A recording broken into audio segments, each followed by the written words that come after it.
In just a few days this century will leave its teenage years behind and become a fully grown 20-year-old.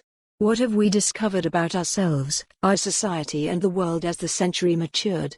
By writer at Large Neil Mackay. The seeds of the 21st century were sown well before 1999 came to an end. Throughout the last year of the 20th century, panic spread about the so-called millennium bug.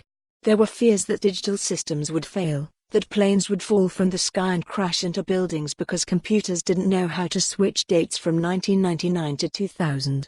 We were facing digital Armageddon.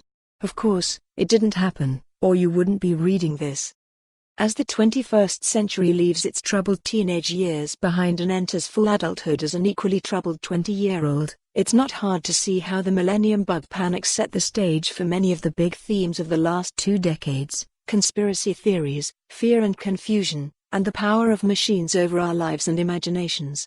This time 20 years ago we were about to enter an age of techno-paranoia, we just didn't know it. The great irony was that we went into the century totally unprepared. We'd been lulled into a false sense of complacency thanks to the short period of relative peace and stability we'd just lived through. Seen over the great gulf of history, the final years of the 20th century were something of an idyll, at least in the West and in Britain in particular.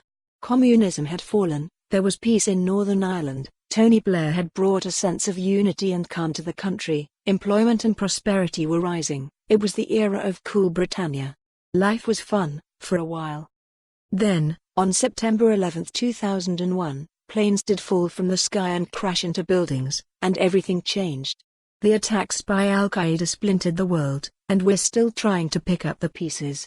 Terrorism and the club-handed response by America plunged the world into a cycle of violence which still spins and will spin for decades to come. Throughout history there have been events like this which shaped whole centuries and the global order.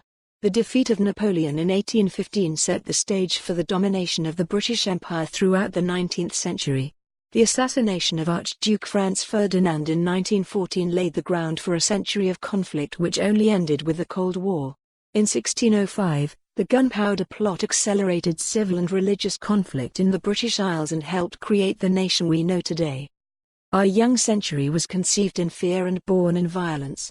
No wonder our era is the age of anxiety. The torching of many liberal democratic values began after 9/11. The Bush administration advocated a doctrine of preemptive war. Suspicion of a plot against you is sufficient to permit you to hit your opponent before they hit you. Saddam Hussein. For more on this story, visit the news article link.